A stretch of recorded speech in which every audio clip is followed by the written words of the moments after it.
할렐루야. 네, 주의 이름으로 사랑합니다. 암몬이라고 하는 나라에 국상이 생겼습니다. 암몬이라고 하는 나라가 어디에 있을까 잠깐 보시면은 이 사해를 중심으로 해서 세 개의 나라가 포진해 있습니다. 사해 밑에를 중심으로 있는 나라가 에돔이었고, 그리고 사해 밑부분 중심으로 있는 나라가 모압이었고, 그리고 그 위에 있는 나라가 암몬이라고 하는 나라였습니다. 예루살렘이 이제 이 즈음에 위치해져 있죠. 그래서 이 이웃 나라 이 암몬의 왕이었던 나하스라고 하는 왕이 세상을 떠납니다. 그리고 이제 나하스가 세상을 떠난 다음에 그 다음에 왕위를 이은 사람이 그의 아들인 한운이었습니다. 그래서 이 소식을 듣고 예루살렘에 있었던 다윗이 이제 조문단을 꾸려가지고 그쪽으로 유로차 보내는 거예요. 이게 다윗의 입장으로서는 굉장히 호의를 베풀어 준 거죠.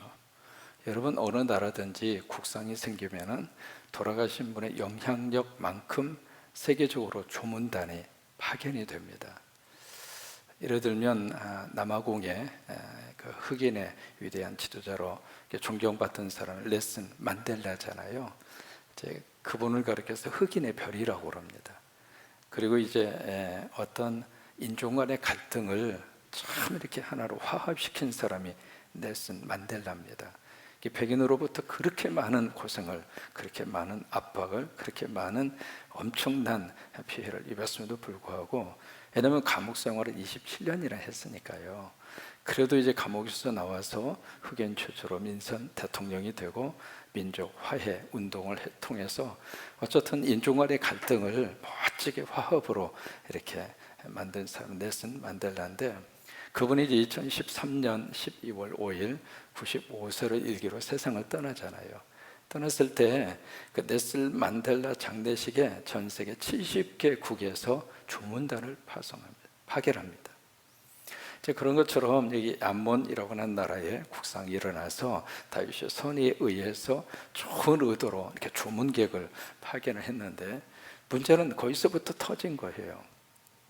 다윗은 선한 의도로 했는데 선한 의도를 여기 나하스의 아들 한운이라고 하는 사람과 그 주변에 있는 참모진들이 오해를 합니다.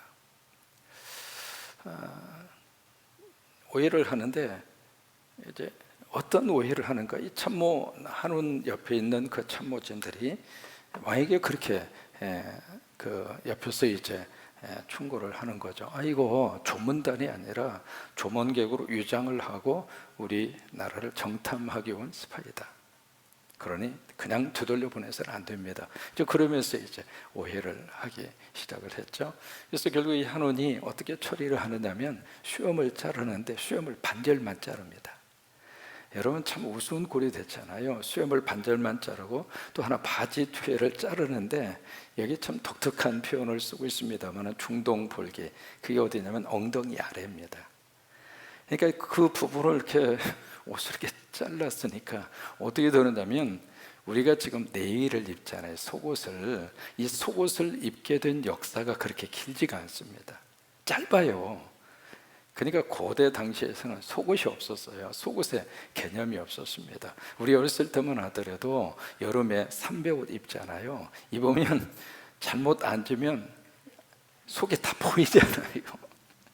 이제 그런데 그때 당시에 무슨 속옷이 있었겠어요? 근데 그 옷을 뒤에 이렇게 잘라버리면 어떻게 되느냐면 벌거벗은 거나 마찬가지란 말이에요.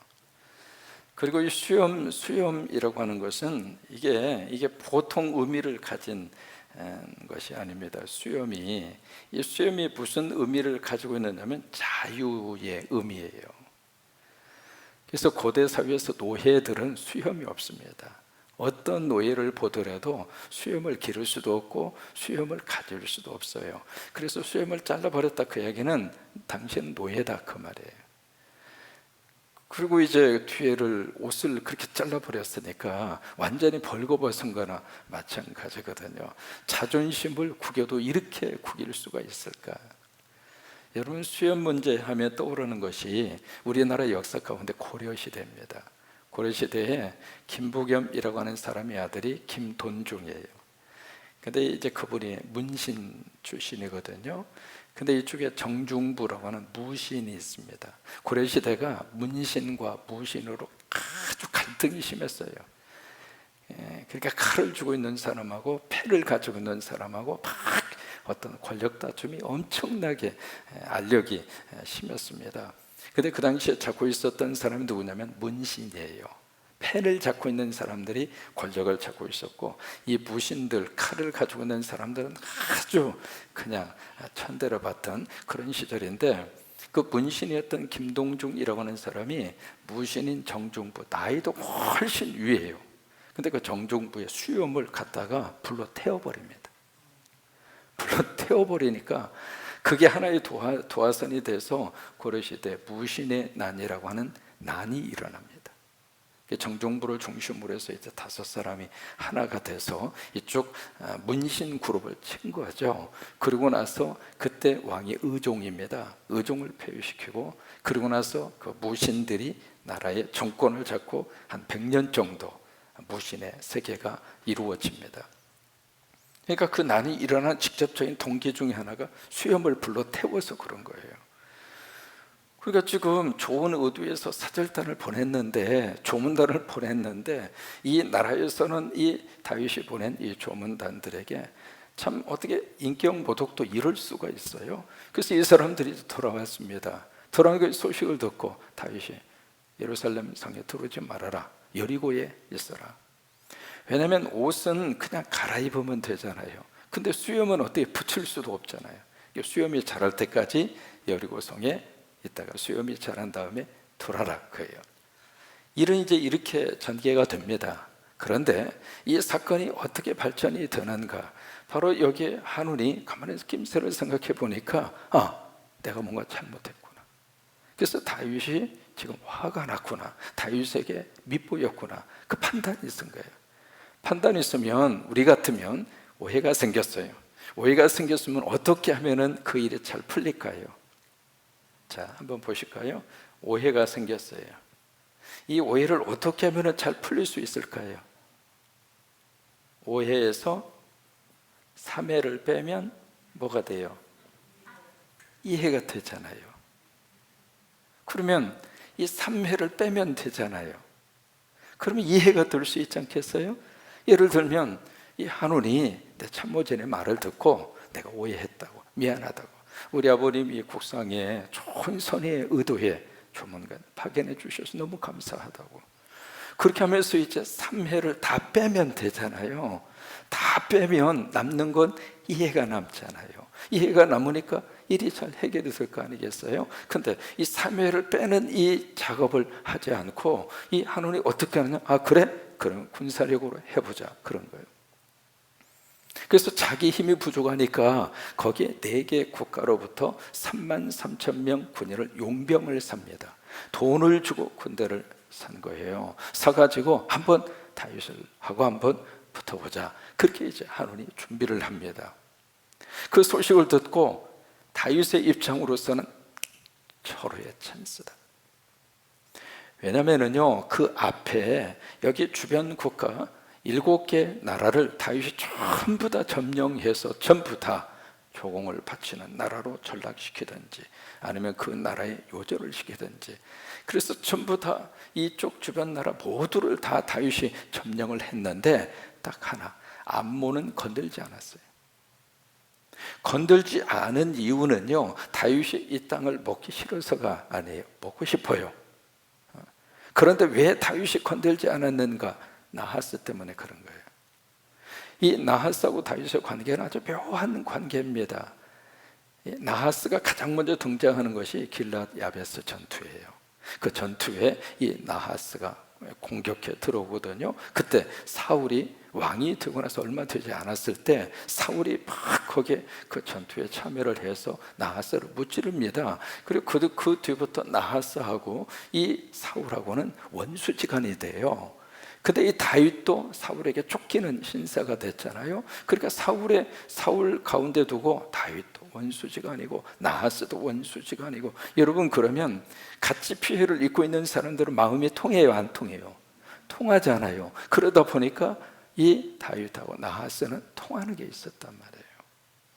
성경에는 기록이 되어져 있지 않지만은 다윗이 막 쫓겨다닐 때 암몬의 나하스가 도움을 주었을 것이다, 충분히 짐작할 수 있는 그런 일들이죠. 그 관계 때문에 다윗이 이 암몬을 먹고 싶은데 이 나하스와의 관계 때문에 안 친 거예요. 공격하지 않았거든요. 그런데 그의 아들 한운이 빈미를 제공하는 거예요.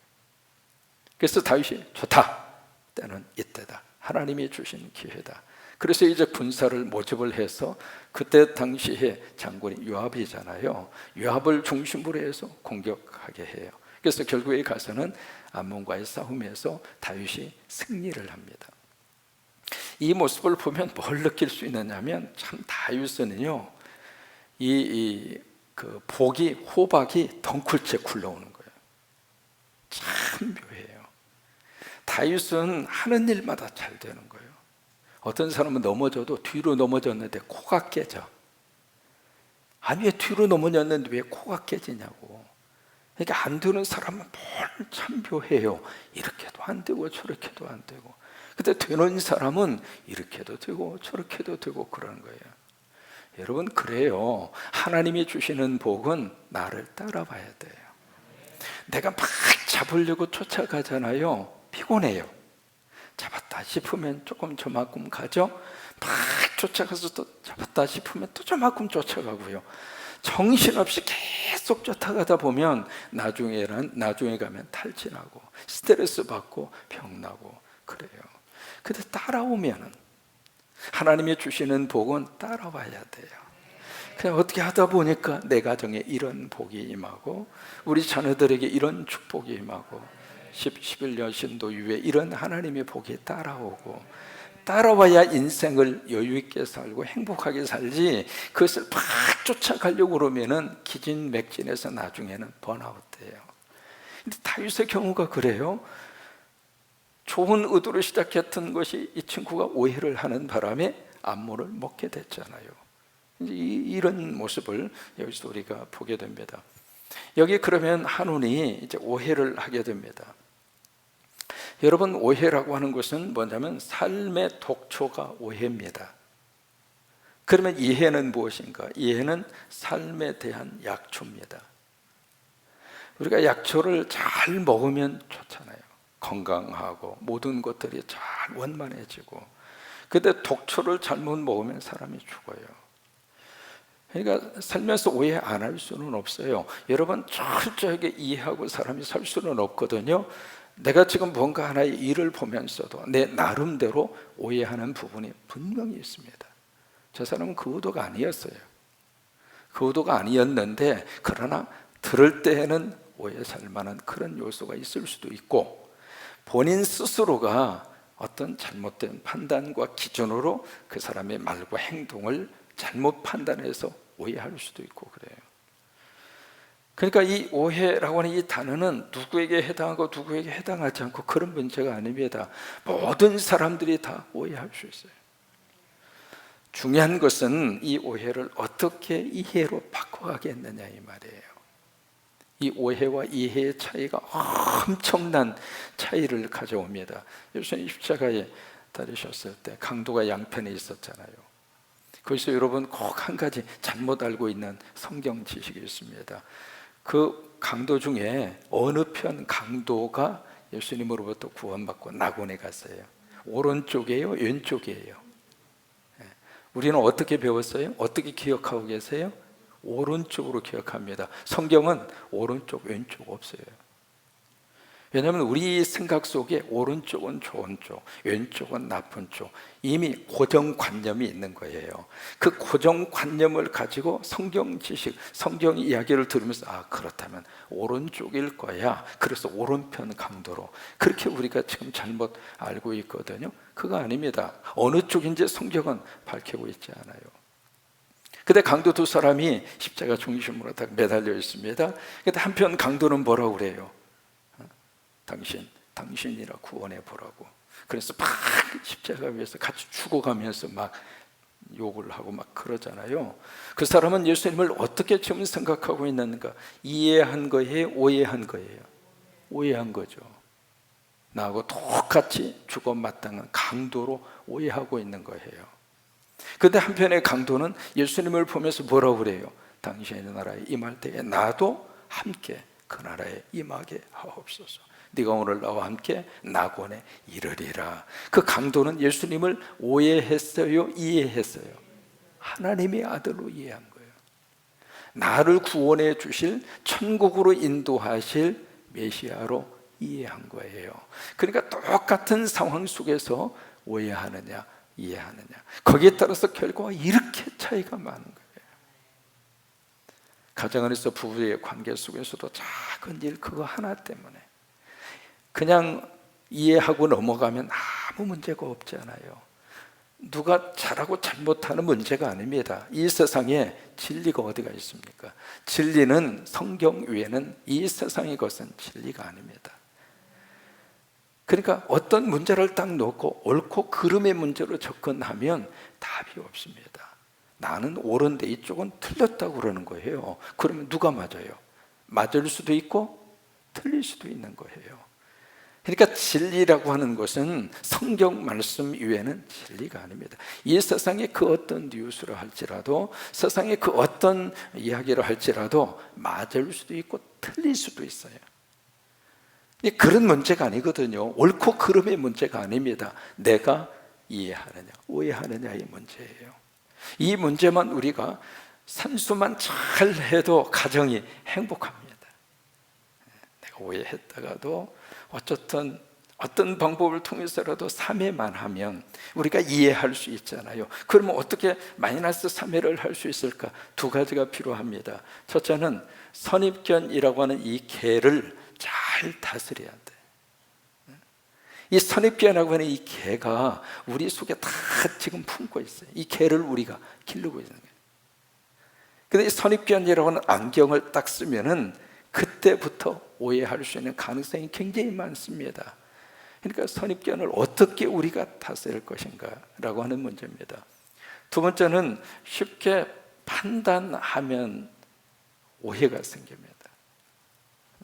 여기서도 이제 한운의 신하들이 막 그렇게 충고를 한다 할지라도 한운이 아버지와 다윗의 관계를 기억했다면 한 번 정도는 그럴 리가 없어. 이 슬픔 당한 우리 집에 이걸 틈타서 스파이를 발견해? 다윗이 그런 사람인가?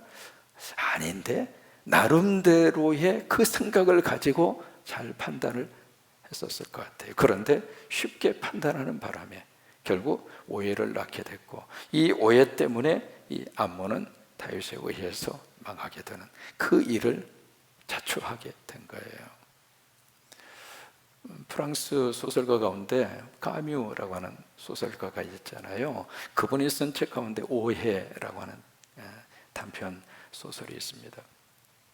거기 이제 어머니가 이제 아들하고 딸을 데리고 아주 힘들게 살아요. 너무너무 가난한 그런 속에서 사는데 아들이 가만히 보니까 소망이 없다 생각하고 그냥 어린 나이에 가출해 버립니다.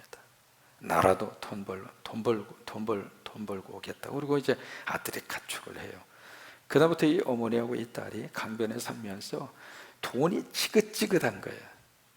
무슨 생각을 하느냐면 내가 돈만 벌으면, 수단과 방법을 가리지 않고 내가 돈만 내가 벌으면 이 불행과 이 가난에서 벗어날 수 있다 생각하고 여관을 합니다.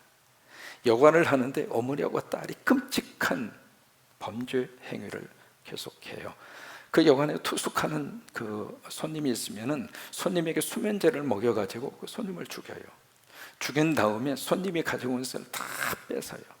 뺏고 그 시체는 강물에다가 던져버리고, 이제 그런 식으로 하면서 여관을 운영을 하는데, 많은 세월이 지났습니다. 이 아들이 도회지에 가서 어떻게 해서 이 아들이 성공했습니다. 이 성공한 아들이 자기 여동생하고 엄마가 그렇게 보고 싶은 거예요. 그래서 이제 그 여관집으로 찾아오는데 깜짝 놀라게 하려고 신분을 위장하고 손님으로 가장해서 여관집으로 손님으로 들어가서 투숙을 합니다. 이번에도 돈이 있겠다 싶어서 어머니와 딸이 수면제를 먹여서 그 사람을 죽입니다. 아들인 줄 모르고 죽인 거죠. 죽이고 나서 그 시체는 강에다가 던져버리고 그 가지고 있는 소지품을 팍 이렇게 해서 보는 가운데 아들이라고 하는 것을 알게 돼. 아들이라는 것을 알게 되고 나서 이 어머니가 그 충격에 자기도 강물에 뛰어들어서 죽습니다. 그리고 누이 동생도 오빠를 그렇게 죽인 것에 대한 양심의 가책 때문에 그 누이 동생도 강물에 뛰어들어서 죽어요. 그게 까뮈의 오해라고 하는 소설의 내용입니다. 뭘 오해했는가? 어떻게 해서든지 돈만 벌면 된다라고 하는 그 오해가 가정을 완전히 불행하게 만든다. 지금 우리 속에 한두 가지 오해가 자리 잡고 있는 게 아닙니다. 우리 집에 이것만 있으면 모든 것들이 다 풀려지게 될 터인데, 그래요? 그것만 있으면 다 될까요? 나름대로 우리가 영적으로도 오해하고 있는 부분이 굉장히 많고, 인간관계 속에서도 오해하고 있는 분들이 굉장히 많고, 그런데 그 오해를 주님의 은혜와 그리고 성령의 역사하심과 하나님의 도우심으로 삼회를 하면 이해될 수 있습니다. 오해는 삶의 독초이지만 이해는 삶의 약초입니다. 그래서 이해가 많을수록 우리 삶이 풍성해지고 우리 삶이 더 행복해지고 우리 삶이 더 하나님의 복을 받고 살 수 있습니다. 여러분, 이런 은혜가 여러분 가운데 넘치시기를 주의 이름으로 축원합니다. 그 의과대학 학생들이 이렇게 모여서 수업을 하고 있는데 교수가 학생들에게 그렇게 질문을 던집니다. 아버지는 알코올 중독자요. 그리고 그의 자식들은 매독 환자였고, 그런 환경 속에 있는데 어머니가 임신을 했다. 그렇다면 당신들 지식, 당신들의 생각으로 과연 그 어머니가 임신한 애는 어떻게 할 것인가? 그 질문을 던진 거예요. 근데 그 의과대학의 학생들이 1초도 생각 없이 주저하지 않고 딱 하는 말이 그 애는 지워야 합니다. 그 속에서 태어난 애라면 정상적인 아이라고 할 수 없습니다. 그렇게 대답을 하는 거예요. 그러니까 교수가 그 학생들에게 그 대답을 한 그 학생들에게 그렇게 말합니다. 당신들은 방금 베토벤을 죽였어. 베토벤이 그런 환경에서 태어난 거예요. 우리는 참 어떤 의미에서 내 나름대로 가지고 있는 이 두 가지의 것으로 너무 쉽게 판단하니까 이게 많이 생기는 거예요. 하나님은 우리를 그렇게 보지 않습니다. 여러분, 막달라 마리아 귀신이 몇 개 들렸다고 성경에 기록되어 있어요? 한두 귀신이 아니라 7귀신. 이게 뭐예요? 온갖 것이 마리아 속에 다 들어있단 말이에요. 그러면 우리 생각에 마리아, 그 인생 희망이 없죠. 마리아 속에서 뭘 가능성을 보겠어요? 그런데 예수님은 마리아를 어떻게 써요? 그를 하나님의 자녀로. 그러니까 마리아가 가지고 있는 현재적인 것을 보고 판단하고 현재적으로 그가 가지고 있는 것으로 선입견으로 마리아를 보고 오해하고 끝낸 것이 아니라 미래의 그를 통해서 하나님이 하실 일을 바라보면서, 결국 마리아가요 너무 기독교의 역사 속에서 부활의 첫 번째 증인이잖아요. 너무 귀한 하나님의 종으로 마리아를 들어 쓰시잖아요. 우리 속에 오해가 생길 때마다 기도하시면서 하나님, 마이너스 3에게 3회 하게 해주세요. 3회를 다 빼내게 하여 주세요. 그리고 이해할 수 있는 마음을 하나님께서 허락을 해주세요. 그 은혜가 넘치기를 주의 이름으로 축원합니다.